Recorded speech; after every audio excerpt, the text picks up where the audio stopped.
Slavko Aleksić je umro u Trebinju. Njegova smrt je prošla tiho, bez velikih saopštenja, bez javnih objašnjenja. A onda, tačno 2 sedmice kasnije, u isti grad dolazi predsjednik Srbije Aleksandar Vučić. Zvanično, riječ je o protokolarnoj posjeti, ali u regionu gdje prošlost nikada ne ostaje zakopana, tajming rijetko prolazi nezapaženo. Vidi đavola, Aleksandar Vučić se vraća i odlazi na mjesto zločina. Danas Aleksandar Vučić odlazi u Trebinje, odnosno boravi u Trebinju, gdje otvara, vidi još jednog đavola, novu zgradu Trebinjske bolnice. Da, upravo one bolnice koja mu je pomogla da se riješi nezgodnog svjedoka Slavka Aleksića. Reklo bi se, zločinac se uvijek vraća na mjesto zločina. Ovo što ste čuli nije sudski zaključak. Ovo je interpretacija istraživačkog novinara Domagoja Margetića. Njegove riječi ne zatvaraju priču, one je otvaraju, jer postavljaju pitanje koje se ne može ignorisati. Da li je Aleksićeva smrt samo biološki kraj jednog života ili politički kraj jednog svjedočenja? Dakle, najnezgodniji svjedok Vučićevog sudjelovanja u ljudskim safarijima, koji je prije 10 dana živ, zdrav, čio, davao izjave da bi podržao Aleksandra Vučića, nakon što ga je BIA odvela u Beograd, u VMA, eto, naglo je umro. Slavko Aleksić nikada nije bio običan čovjek. Njegovo ime decenijama je stajalo uz jedno od najmračnijih stranica savremene istorije Sarajeva. Za neke, ratni komandant. Za druge, simbol nekažnjene prošlosti. Za pravosuđe, čovjek bez presude. Ali za istoriju, čovjek koji je bio na mjestu gdje su se donosile odluke o životu i smrti. Slavko Aleksić prije 10 dana bio je živ i zdrav, kretao se po Bileći, davao izjave. Čak je rekao, u budućnosti svjedočit ću ja na sudovima u korist Aleksandra Vučića. Međutim, bio je opasan jer je vodio jedinicu u kojoj je bio Aleksandar Vučić.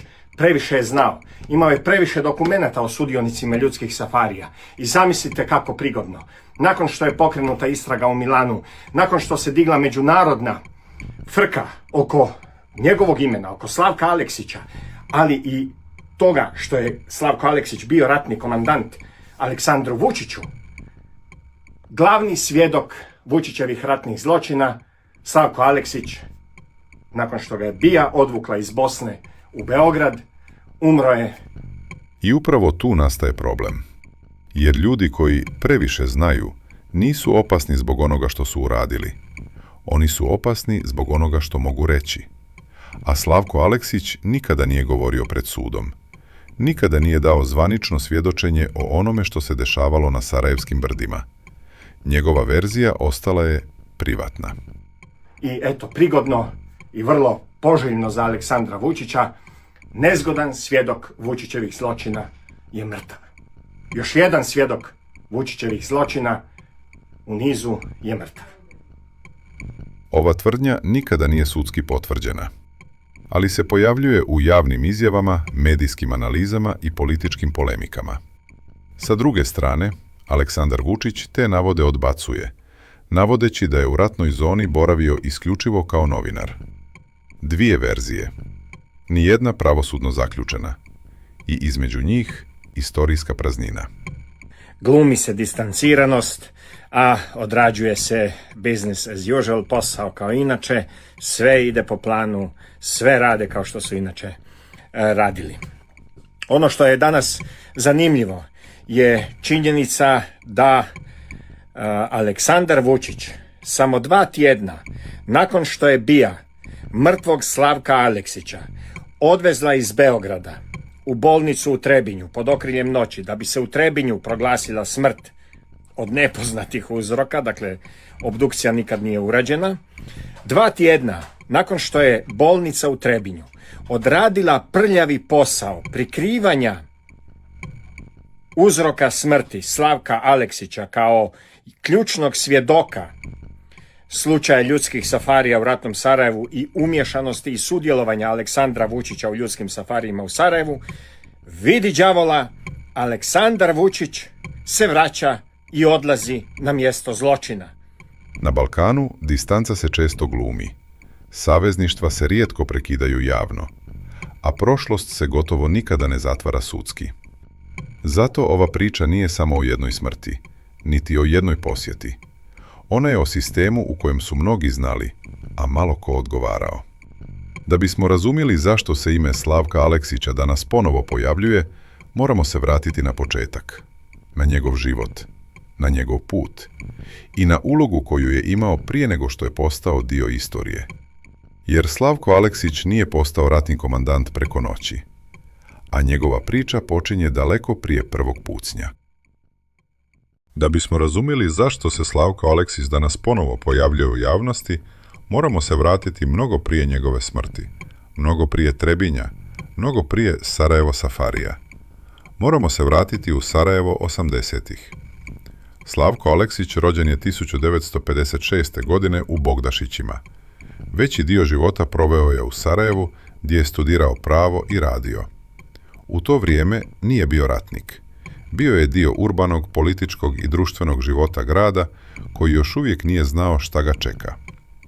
Ali kraj 80-ih i početak 90-ih mijenjaju sve. Dok se Jugoslavija raspadala, Sarajevo je postajalo političko bojište, a Slavko Aleksić jedan od ljudi koji su brzo našli svoju stranu. Bio je opasan jer je vodio jedinicu u kojoj je bio Aleksandar Vučić. Previše je znao. Imao je previše dokumenata o sudionicima ljudskih safarija. Uzroka smrti Slavka Aleksića kao ključnog svjedoka slučaja ljudskih safarija u ratnom Sarajevu i umješanosti i sudjelovanja Aleksandra Vučića u ljudskim safarijima u Sarajevu, vidi đavola, Aleksandar Vučić se vraća i odlazi na mjesto zločina. Danas Aleksandar Vučić odlazi u Trebinje, odnosno boravi u Trebinju, gdje otvara, vidi još jednog đavola, novu zgradu Trebinjske bolnice. Da, upravo one bolnice koja mu je pomogla da se riješi nezgodnog svjedoka Slavka Aleksića. Reklo bi se, zločinac se uvijek vraća na mjesto zločina. Aleksandar Vučić danas je otišao zahvaliti šefu bolnice, osoblju, Miloradu Dodiku i svima onima koji su praktički Trebinjsku bolnicu stavili na raspolaganje Vučićevoj BIA da bi se prikrili uzroci smrti Slavka Aleksića, odnosno da bi se posao rješavanja nezgodnog svjedoka Slavka Aleksića, nezgodnog po Aleksandra Vučića, odradio do kraja. Uloga Trebinjske bolnice u rješavanju nezgodnog svjedoka Slavka Aleksića bila je ključna. Danas, 2 tjedna nakon što su se riješili nezgodnog svjedoka po Aleksandra Vučića, Aleksandar Vučić dolazi na mjesto zločina zahvaliti onima koji su za njega uprljali ruke. Naravno nije on, dakle dolazi zahvaliti u Trebinje onima koji su za njega zaprljali ruke i riješili se za njega Slavka Aleksića, naravno uz pomoć i sudjelovanje Vučićeve BIA.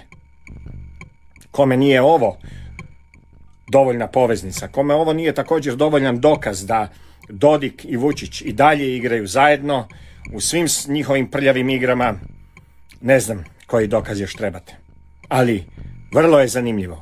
Samo 2 tjedna nakon sumnjive smrti Slavka Aleksića, Aleksandar Vučić odlazi na mjesto zločina, odlazi u bolnicu koja mu je pomogla da se riješi nezgodnog svjedoka ljudskih safarija, koja mu je pomogla da se riješi Slavka Aleksića i odlazi tamo otvoriti novu zgradu bolnice i tako zahvaliti onima koji su za njega uklonili nezgodnog svjedoka ljudskih safarija u ratnom Sarajevu, Slavka Aleksića. Italija se rijetko pojavljuje u pričama o opsadi Sarajeva, ali upravo tamo, decenijama kasnije, ova priča dobija novi pravni život. Ne kroz političke govore, ne kroz medijske naslove, već kroz pravosudne dosijeje. Razlog je jednostavan. Prema navodima iz istraga, Dio osoba koje se dovode u vezu sa Sarajevo Safarijem nisu bili državljani zemalja bivše Jugoslavije. Bili su stranci, sa evropskim pasošima, sa tragovima koji nisu ostali samo na Balkanu. I zato je slučaj prešao granicu. Istrage se ne bave ratom u cjelini, ne bave se opsadom kao vojnom operacijom. One se bave navodima o organizovanim dolascima civila iz inostranstva na ratne položaje. Bave se pitanjem ko je dolazio, ko je omogućavao i ko je imao korist. Važno je naglasiti, do danas ne postoji pravosnažna presuda vezana za Sarajevo Safari. Postoje dosijeji, postoje svjedočenja, postoje tragovi koji se ponovo analiziraju. I to je razlika između glasine i istrage. Zašto tek sada? Zato što ratne istrage često čekaju vrijeme. Vrijeme kada svjedoci progovore. Vrijeme kada dokumenti isplivaju. Vrijeme kada politički pritisci oslabe. I vrijeme kada se istorija prestane posmatrati samo lokalno. U tom kontekstu Slavko Aleksić se ne pojavljuje kao optuženi u sudskom postupku. Pojavljuje se kao ime koje se vezuje za informacije. Kao čovjek koji je zbog svoje ratne pozicije mogao znati više nego što je ikada rekao. Zato njegova smrt, u trenutku kada se međunarodni interes ponovo budi, dobija dodatnu težinu. Ne kao dokaz, ne kao presuda, već kao gubitak mogućnosti. Mogućnosti da se čuje još jedna verzija. Jer istina rijetko dolazi od onih koji su bili čisti. Ona najčešće dolazi od onih koji su bili dio sistema. A kada takvi ljudi nestanu, ne nestaje samo priča. Nestaje dio odgovora. Smrt Slavka Aleksića nije bila medijski spektakl. Nije bila praćena detaljnim saopštenjima. Nije bila objašnjena javnosti. Bila je kratka vijest i duga tišina. Javnost je obavještena da je Aleksić preminuo u Trebinju. Bez javno dostupnog forenzičkog izvještaja, bez detaljnog medicinskog objašnjenja. Institucije nisu ulazile u šire obrazloženje. I tu se priča, zvanično, završila. U normalnim okolnostima tišina znači kraj. Ali u pričama koje nose politički, ratni i međunarodni kontekst, tišina postaje pitanje. Jer kada nema objašnjenja, javnost ne dobija mir, dobija prostor za sumnju. Ova rečenica sama po sebi ne dokazuje ništa, ali u kontekstu ona pojačava osjećaj naglosti. Jer razlika između živ i zdrav i preminuo bez objašnjenja uvijek traži odgovor. Nema javnog obdukcijskog nalaza, nema zvanične rekonstrukcije događaja, nema konferencije, nema pitanja novinara. Postoji samo činjenica da je čovjek, čije ime nosi težinu istorije, otišao bez završne rečenice. Jer Aleksić nije bio anonimna osoba. Bio je figura čije se ime vezivalo za opsadu Sarajeva, političke strukture i nove međunarodne istrage. U takvim slučajevima svaka nejasnoća postaje veća od same smrti. Možda nikada nećemo znati šta se tačno desilo. Možda je smrt bila prirodna, možda je bila zdravstvena, ali ono što je sigurno jeste da je sa njom nestala još jedna prilika da se čuje kompletna istina. A onda, samo 2 sedmice kasnije, dolazi posjeta. Slavko Aleksić je umro bez sudske presude, bez završne rečenice, bez odgovora. Njegova biografija ostala je rasuta između ratnih linija, političkih izjava i neispitanih dokumenata.